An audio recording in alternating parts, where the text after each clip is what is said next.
ലൂക്കായുടെ സുവിശേഷം 1-ാം അധ്യായം 54-ാം വാക്യം. തന്റെ കാരുണ്യം അനുസ്മരിച്ചുകൊണ്ട് അവിടുന്ന് തന്റെ ദാസനായ ഇസ്രായേലിനെ സഹായിച്ചു. പരിശുദ്ധ അമ്മയുടെ സ്തോത്രഗീതത്തിന് ശേഷം മനോഹരമായൊരു ദൈവവചനം. ദൈവകാരുണ്യത്തെ, ദൈവകരുണയെ അനുസ്മരിക്കുകയും ആഘോഷിക്കുകയും ചെയ്യുന്ന പരിശുദ്ധ അമ്മയെ നമ്മളിവിടെ കാണുന്നു. മറിയം പറയുന്നു, എന്റെ ആത്മാവ് കർത്താവിനെ മഹത്വപ്പെടുത്തുന്നു, എന്റെ ചിത്തം എന്റെ രക്ഷകനായ ദൈവത്തിൽ ആനന്ദിക്കുന്നു.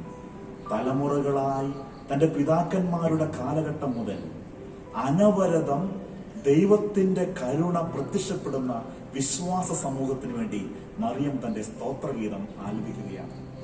പ്രിയപ്പെട്ടവരെ, പരിശുദ്ധ അമ്മയെ ഉദയ നക്ഷത്രം എന്നാണ് ആത്മീയ പിതാക്കന്മാർ വിളിക്കുന്നത്.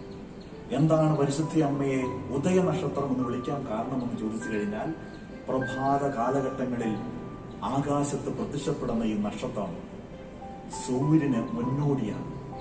ഉദയസൂര്യനായ കർത്താവ് ഈശോ മിശിഹായുടെ വരവിന് വേണ്ടി ധ്യാനിച്ച് കാത്തിരിക്കുന്നവർക്ക് സന്തോഷ സൂചകമായി, ഉദയ താരകമായി മറിയം മാറുന്നു എന്നുള്ളതാണ്. ഈ മറിയം കരുണയുടെ വലിയ അടയാളമാണ്. ദൈവകരുണയുടെ, ദൈവപ്രത്യാശയുടെ, സ്നേഹത്തിന്റെ അടയാളമായി പരിശുദ്ധ കന്യകാമറിയം മാറുകയാണ്. എങ്ങനെയാണ് എന്ന് ചോദിച്ചു കഴിഞ്ഞാൽ, മറിയം എങ്ങനെയാണ് പ്രത്യാശയായി മാറുന്നത്? അവൾ ദൈവകരുണയുടെ അടയാളമായി മാറുന്നത് എന്തുകൊണ്ട്? ഏദൻ തോട്ടത്തിൽ പടിക്ക് പുറത്തായ മനുഷ്യകുലത്തെ ദൈവം ഈശോ മിശിഹായിലൂടെ രക്ഷാകര പദ്ധതിയിലേക്ക് കൊണ്ടുവരുന്നതിന്റെ ഭാഗമായി പരിശുദ്ധ അമ്മയെ തെരഞ്ഞെടുക്കുന്നു. പരിശുദ്ധ അമ്മയുടെ വിമല ഹൃദയത്തിൽ ദൈവം വസിക്കുന്നു. ദൈവത്തിന്റെ കരുണ വാനോളം, ഭൂമിയോളം, ആകാശത്തോളം ഈ പ്രപഞ്ചത്തിലേക്ക് കൊണ്ടുവരുവാൻ വേണ്ടി പരിശുദ്ധ അമ്മയുടെ വലിയ സാന്നിധ്യം ദൈവം ആവശ്യപ്പെടുന്നു. അവൾ കരുണയുടെ അടയാളമാണ്. ആ കരുണ ഹൃദയത്തിൽ ആവാഹിച്ചിട്ടാണ് അവൾ യൂദയായിലെ മലമ്പ്രദേശത്തേക്ക് തന്റെ ചാർച്ചക്കാരിയായ, തന്റെ ഇളയമ്മയായ എലിസബത്തിനെ ശുശ്രൂഷിക്കാൻ വേണ്ടി പോകുന്നത്. പരിശുദ്ധ മറിയം ഈ വീണ്ടെടുപ്പിന്റെ, ഈ കരുണയുടെ വലിയ വക്താവായി മാറുന്നതിന്റെ കാരണം ദൈവത്തിന്റെ സാന്നിധ്യം പരിശുദ്ധ അമ്മയോട് ഒപ്പം ഉണ്ടായിരുന്നു. പ്രിയപ്പെട്ടവരെ, കരുണയുടെ വഴികളിൽ ഈ മാതാവിനെ നമ്മൾ അനുകരിക്കുന്നവരാവണം. ദൈവത്തിന്റെ കരുണ എല്ലാവരും ആവർത്തിച്ച് അപേക്ഷിക്കുന്ന ഒരു കാലഘട്ടത്തിലൂടെ, ഈ കോവിഡ് പ്രതിസന്ധിയുടെ കാലഘട്ടത്തിലൂടെ നമ്മൾ നീങ്ങുമ്പോൾ മറിയം നമുക്ക് വലിയൊരു അടയാളമായി മാറുന്നു. എല്ലാ കാര്യങ്ങളും നഷ്ടപ്പെട്ടു പോയി എന്ന് പറയുന്ന എല്ലാ കാര്യങ്ങളും കർത്താവിലൂടെ വീണ്ടെടുക്കാൻ സാധിക്കുമെന്നുള്ള വലിയ ഉറപ്പാണ് പരിശുദ്ധ അമ്മയിലൂടെ നമുക്ക് ലഭിക്കുന്നത്. രക്ഷാകര ചരിത്രത്തില് പാപത്തിന്റെ കോട്ട കെട്ടി ബാബേൽ ഗോപുരങ്ങൾ ഉയർത്തി മനുഷ്യൻ പാപത്തിന്റെ വഴിയിലൂടെ നടന്നപ്പോൾ, പ്രവാചകന്മാരുടെ വാക്കുകൾ ലംഘിച്ച്, പ്രവാചകന്മാരുടെ വാക്കുകൾ ധിക്കരിച്ച് മനുഷ്യൻ ദൈവത്തിന്റെ വഴിയിൽ നിന്ന് ഇറങ്ങി നടന്നപ്പോൾ, അവൻ വഴിവിട്ട് ഇറങ്ങിപ്പോയപ്പോൾ, ഇതാ ദൈവത്തിന്റെ സാന്നിധ്യം പേറുന്ന, കർത്താവിന്റെ ആവാസം പേറുന്ന പരിശുദ്ധ അമ്മയുടെ ഉദരത്തിലൂടെ ദൈവത്തിന്റെ പുത്രൻ, രക്ഷകൻ ജനിക്കുന്നു എന്നുള്ള മഹനീയമായ കാര്യം. അതായത് മറിയത്തിലൂടെ പിറന്ന രക്ഷകനിലൂടെ മനുഷ്യവർഗം മുഴുവനും വീണ്ടെടുക്കപ്പെട്ടു. അപ്പോൾ ഈ രക്ഷാകര കർമ്മത്തിന് ദൈവത്തിന്റെ ഉപകരണമായി പ്രവർത്തിച്ച പരിശുദ്ധ മറിയം വീണ്ടെടുപ്പിന്റെ, പ്രത്യാശയുടെ, ദൈവകരുണയുടെ അടയാളമായി, ഉദാഹരണമായി മാറുന്നു. പ്രതിസന്ധിയിലൂടെ കടന്നുപോകുന്ന കാലഘട്ടങ്ങളിലാണ് നമ്മൾ ജീവിക്കുന്നത്. ദൈവത്തിന്റെ കരുണ വാഴ്ത്തിപ്പാടാനും ആവശ്യപ്പെടാനും ഒത്തിരിയേറെ മക്കൾ ഒന്നിച്ച് പലയിടങ്ങളിൽ ഒരുങ്ങുന്ന ഈ കാലഘട്ടങ്ങളിൽ പരിശുദ്ധ മറിയം നമുക്ക് വലിയ ഉറപ്പാണ്. പരിശുദ്ധ മറിയം നമുക്ക് വലിയ പ്രത്യാശയാണ്. ഒന്നും നഷ്ടപ്പെട്ടിട്ടില്ല, എല്ലാം വീണ്ടെടുക്കും. ജീവിതത്തിൽ ചില സമയത്ത് ചിലരുടെ വേർപാടിൽ നമ്മൾ ദുഃഖം പേറുമ്പോൾ, സാമ്പത്തികമായി തകർച്ചയുടെ വഴിയിലേക്ക് നീങ്ങുമ്പോൾ, മക്കളുടെ കൃത്യവിലോപം കൊണ്ട്, മക്കളുടെ സ്വഭാവ ദൂഷ്യം കൊണ്ട് മാതാപിതാക്കന്മാർ സങ്കടപ്പെടുന്നുണ്ടെങ്കിൽ, ദാമ്പത്യ മേഖലകളിൽ വേദനയുടെയും കാഠിന്യത്തിന്റെയും ദുഃഖത്തിന്റെയും പര്യായ പദങ്ങളായി ചില ജീവിത സമസ്യകൾ ഉത്തരം കണ്ടെത്താതെ രൂപപ്പെടുമ്പോൾ, പ്രിയപ്പെട്ടവരെ, മറിയത്തിലേക്ക് നോക്കുക.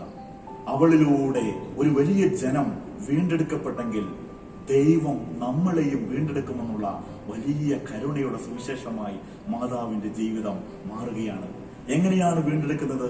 ദൈവമക്കളായി നമ്മളെ സംബന്ധിച്ചിടത്തോളം ഒരിക്കലും ഒന്നും നഷ്ടപ്പെടുന്നില്ല, ഒരിക്കലും ഒന്നും നശിക്കുന്നില്ല. നമുക്ക് എല്ലാം ദൈവത്തിലൂടെ വീണ്ടെടുക്കാൻ സാധിക്കും എന്ന് പറഞ്ഞു കഴിഞ്ഞാൽ നമ്മുടെ യാത്ര സ്വർഗത്തിലേക്കുള്ള യാത്രയാണ്, നിത്യതയിലേക്കുള്ള യാത്രയാണ്. ഈ ലോക ജീവിതത്തിൽ ഈ വീണ്ടെടുപ്പ് നടന്നില്ല എങ്കിൽ കർത്താവിന്റെ സന്നിധിയിൽ നമുക്ക് നിത്യമായി വീണ്ടെടുപ്പ് നമുക്ക് ലഭിക്കുമെന്നുള്ള വലിയൊരു ആവേശമാണ് പരിശുദ്ധ കന്യകാമറിയം നമുക്ക് നൽകുന്നത്. അതുകൊണ്ട് നമുക്കും കരുണയുടെ പ്രവാചകന്മാരാണ്. ജീവിതത്തിന്റെ സായന്തന കാലഘട്ടങ്ങളിൽ ആയിരിക്കുന്ന പ്രിയപ്പെട്ട മാതാപിതാക്കന്മാരെ സ്നേഹപൂർവ്വം ശുശ്രൂഷിക്കുമ്പോൾ, പാപ അന്ധകാരത്തിൽപ്പെട്ട ഒരു സഹോദരന് സഹോദരിക്ക് വെളിച്ചം കാണിക്കുമ്പോൾ, മാതാപിതാക്കന്മാരെ മക്കൾ സ്നേഹിക്കുമ്പോൾ, മക്കളുടെ വിശ്വാസ ജീവിതത്തില് മാതാപിതാക്കന്മാർ ഇടപെടുമ്പോൾ ദൈവത്തിന്റെ കരുണ തലമുറകളോളം വർഷിക്കപ്പെടുകയാണ്. പരിശുദ്ധ അമ്മ പറഞ്ഞു, തന്റെ ദാസനായ ഇസ്രായേലിനോട് കാരുണ്യം കാണിക്കുന്ന ഒരു കർത്താവ് നമുക്കുണ്ട് എന്നുള്ള വലിയ കാര്യം. പ്രിയപ്പെട്ടവരെ, ദൈവം നമ്മോടൊപ്പമുണ്ട്. ദൈവത്തിന്റെ സാന്നിധ്യം, ദൈവത്തിന്റെ സഹവാസം, ദൈവത്തിന്റെ മഹത്വം നമ്മുടെ കൂടെ ഉണ്ട് എന്നതിന്റെ വ്യക്തമായ അടയാളമാണ് പരിശുദ്ധ അമ്മയുടെ ജീവിതം. അവളിലൂടെയാണല്ലോ രക്ഷകൻ പിറന്നു വീണത്. പരിശുദ്ധ അമ്മയെക്കുറിച്ച് ആവേശപൂർവ്വം ആത്മീയ പിതാക്കന്മാര് ഇങ്ങനെ പറയും. വിശുദ്ധനായ ജോൺ പോൾ രണ്ടാമൻ മാർപ്പാപ്പ പറയുന്നു, അവൾ വിശുദ്ധ കുർബാനയുടെ, പരിശുദ്ധ കുർബാനയുടെ സ്ത്രീയാണ്. കാരണം ദിവ്യകാരുണ്യത്തെ അവൾ ഉദരത്തിൽ വഹിച്ചു. ഓരോ പ്രാവശ്യവും പരിശുദ്ധ കുർബാന അർപ്പിക്കുമ്പോൾ, പരിശുദ്ധ കുർബാന നിത്യപിതാവായ ദൈവത്തിന്റെ സന്നിധിയിലേക്ക് അർപ്പിക്കുന്ന പുരോഹിതന്റെ പുറകിൽ, പുരോഹിതന്റെ പിൻപിൽ പരിശുദ്ധ അമ്മയുണ്ട് എന്ന് പരിശുദ്ധ ആത്മീയ പിതാക്കന്മാര് നമുക്ക് പറഞ്ഞു തരുന്ന വലിയ പാഠമാണ്. അവൾ എന്താണ് ചെയ്യുന്നത്? നമുക്ക് വേണ്ടി, ദൈവത്തിന്റെ കരുണയ്ക്ക് വേണ്ടി മധ്യസ്ഥം ഇരിക്കുന്നു. പരിശുദ്ധ കുർബാനയിലൂടെ ഉയരുന്ന നിയോഗങ്ങൾ അവൾ ഏറ്റെടുത്ത് ദൈവം തമ്പുരാന്, പുത്രൻ തമ്പുരാന് സമർപ്പിക്കുന്നു. അതെ, പരിശുദ്ധ അമ്മയോട് കൂടിച്ചേർന്ന് നമ്മൾ പ്രാർത്ഥിക്കുമ്പോൾ, ജപമാല ചൊല്ലി പ്രാർത്ഥിക്കുമ്പോൾ, എന്റെ അമ്മ എന്റെ ആശ്രമേ എന്ന സുഹൃത ജപം നമ്മൾ ചൊല്ലുമ്പോൾ ആ കർത്താവിന്റെ കരുണയോട് നമ്മൾ ഉൾച്ചേർന്ന് വരികയാണ്. അതുകൊണ്ട് ഈ കർത്താവിന്റെ കരുണ കൂടുതൽ നമുക്ക് ലഭിക്കാൻ വേണ്ടി അവൾ ഒരു കാര്യം പറയുകയാണ്, അവൾ പറയുന്നത് പോലെ ചെയ്യുക. യോഹന്നാന്റെ സുവിശേഷം 2-ാം അധ്യായത്തിൽ കാനായിലെ കല്യാണ വിരുന്ന് നമ്മൾ കാണുന്നു. അവിടെ ദൈവത്തിന്റെ കരുണയ്ക്ക് വേണ്ടി യാചിച്ച ഒരു കുടുംബത്തിന് വേണ്ടി അവൾ അഭ്യർത്ഥന നടത്തിയപ്പോൾ അവൾ പറഞ്ഞ കാര്യം ഇതാണ്, അവൻ പറയുന്നത് പോലെ ചെയ്യുക എന്ന്. വീണ്ടും കുരിശിന്റെ സഹന കാലഘട്ടങ്ങളിലും വേദനയുടെ നൊമ്പരങ്ങളിലും ഗാഗുൽത്തായുടെ വഴിത്താരകളിലും കുരിശിലേക്ക് നോക്കി നിന്ന് അവൾ പ്രത്യാശയോടെ ദൈവത്തിന്റെ കരുണയ്ക്ക് വേണ്ടി യാചിച്ചു എന്ന് പറഞ്ഞു കഴിഞ്ഞാൽ ദൈവത്തിന്റെ കരുണയെ അഭിമാനബോധത്തോടെ അവൾ നോക്കി നിന്നു. നമുക്കും കർത്താവിന്റെ സന്നിധിയിൽ ഈ പരിശുദ്ധ അമ്മയുടെ മാധ്യസ്ഥതയിൽ പ്രാർത്ഥിക്കാം. അവളാണല്ലോ നമ്മുടെ വലിയ പ്രത്യാശ. അവൾ ഉദയ താരകമാണ്, രക്ഷകന്റെ വഴികാട്ടിയാണ്, രക്ഷകന് വേണ്ടി ഉദരം വിട്ടുകൊടുത്തവരാണ്. നമുക്കും കരുണ പ്രവർത്തിക്കാം. അതിലൂടെ ദൈവം തമ്പുരാനിലൂടെ നമ്മളിലേക്ക് സന്നിവേശിക്കപ്പെടുന്ന ദൈവത്തിന്റെ കരുണയ്ക്കുടെ പ്രവാചകന്മാരായി നമുക്ക് ജീവിക്കാം. ദൈവം അനുഗ്രഹിക്കട്ടെ. ദൈവത്താൽ ഏറ്റവും അധികം സ്നേഹിക്കപ്പെടുന്നവരെ, ഒരു പരിശുദ്ധാത്മ ഗീതം ആലപിച്ചുകൊണ്ട് ഇന്നത്തെ വചന വിചിന്തനത്തിലേക്ക് നമുക്ക് പ്രവേശിക്കാം.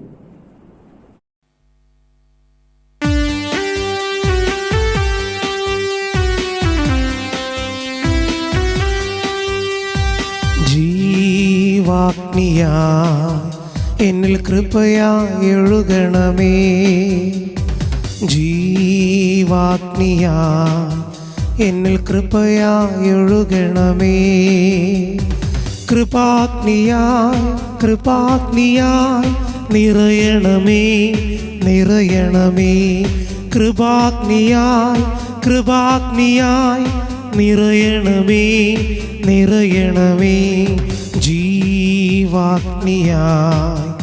എന്നിൽ കൃപയായി ഒഴുകണമേ.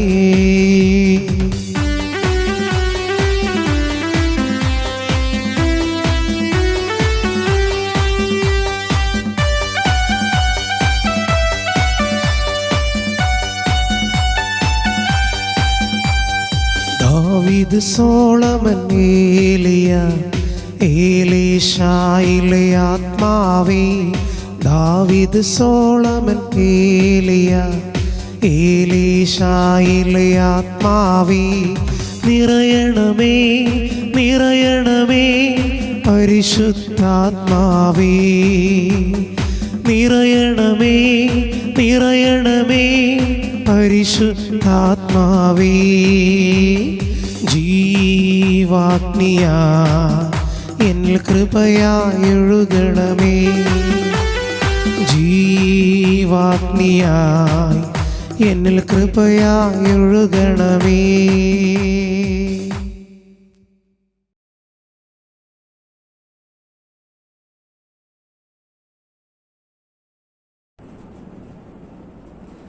ഈ ദിവസം വചന വിചിന്തനത്തിനു വേണ്ടി നമുക്ക് നൽകപ്പെട്ടിരിക്കുന്ന വചനം സങ്കീർത്തന പുസ്തകം 119 അധ്യായത്തിന്റെ 105 തിരുവചനമാണ്.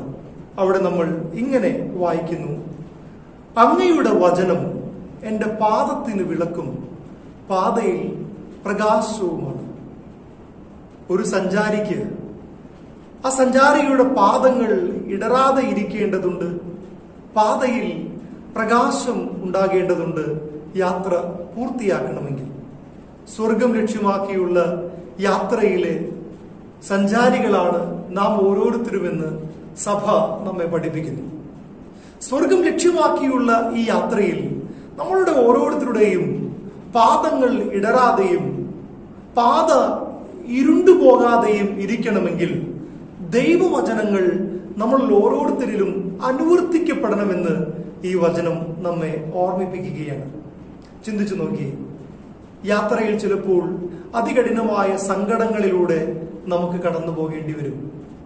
ചിലപ്പോൾ അങ്ങേയറ്റം നിരാശപ്പെടുത്തുന്ന അനുഭവങ്ങളിലൂടെ നമ്മുടെ ജീവിതയാത്ര തുടരേണ്ടി വരും.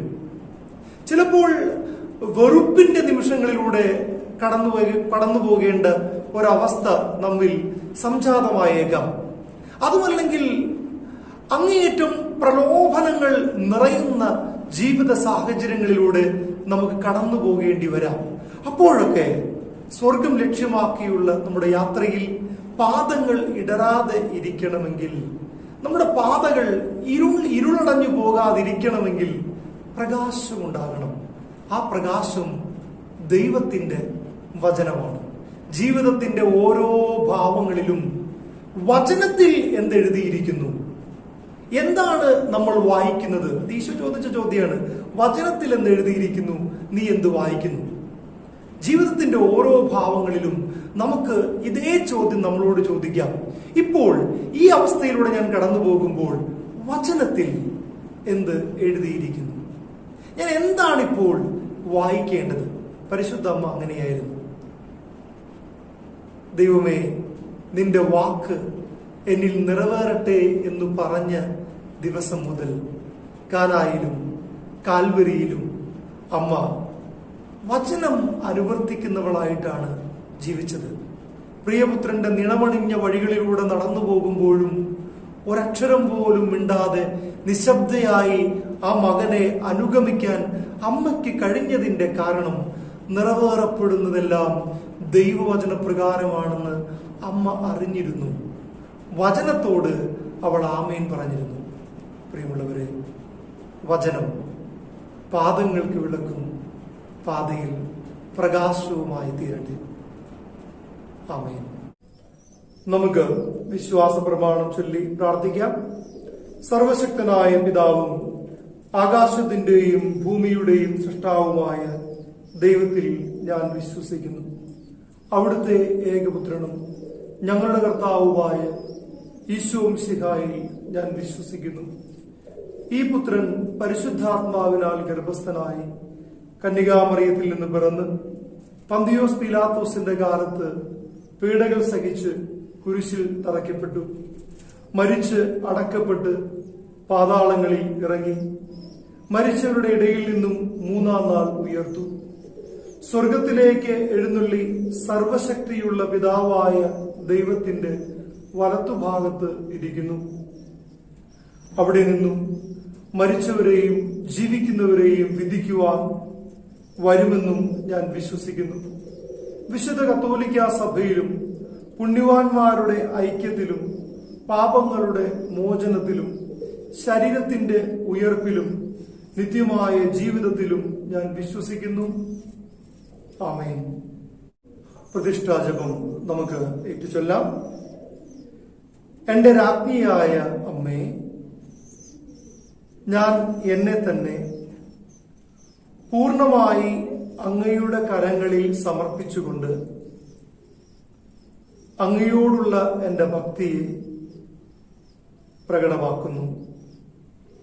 ഈ ദിവസത്തെയും കണ്ണിനെയും കാതുകളെയും നാവിനെയും ഹൃദയത്തെയും എന്റെ സർവസ്വവും അങ്ങേക്ക് സമർപ്പിക്കുന്നു. ആയതുകൊണ്ട് എന്റെ നല്ല അമ്മയെ, എന്നെ അങ്ങയുടെ സ്വന്തമായി സ്വീകരിച്ച് കാത്തുരക്ഷിക്കുകയും സൂക്ഷിക്കുകയും ചെയ്യണമേ. ആമേൻ. കർത്താവിന്റെ വാലാക പരിശുദ്ധ മറിയത്തോട് വചിച്ചു. പരിശുദ്ധാത്മാവാൽ മറിയം ഗർഭം ധരിച്ചു. നന്മ നിറഞ്ഞ മറിയമേ, നിനക്ക് സ്വസ്തി. കർത്താവ് അങ്ങയോടുകൂടി സ്ത്രീകളിൽ അങ്ങ് അനുഗ്രഹിക്കപ്പെട്ടവളാകുന്നു. അങ്ങയുടെ ഉദരത്തിന്റെ ഫലമായ ഈശോ അനുഗ്രഹിക്കപ്പെട്ടവനാകുന്നു. പരിശുദ്ധ മറിയമേ, തമ്പുരാന്റെ അമ്മേ, പാപികളായ ഞങ്ങൾക്ക് വേണ്ടി ഇപ്പോഴും ഞങ്ങളുടെ മരണസമയത്തും തമ്പുരാനോട് അപേക്ഷിച്ചു കൊള്ളണമേ. ആമേൻ. ഇതാ കർത്താവിന്റെ ദാസി, നിന്റെ വചനം പോലെ ഇതാകട്ടെ. നന്മ നിറഞ്ഞ മറിയമേ, നിനക്ക് സ്വസ്തി. കർത്താവ് അങ്ങയോടുകൂടി സ്ത്രീകളിൽ അങ്ങ് അനുഗ്രഹിക്കപ്പെട്ടവളാകുന്നു.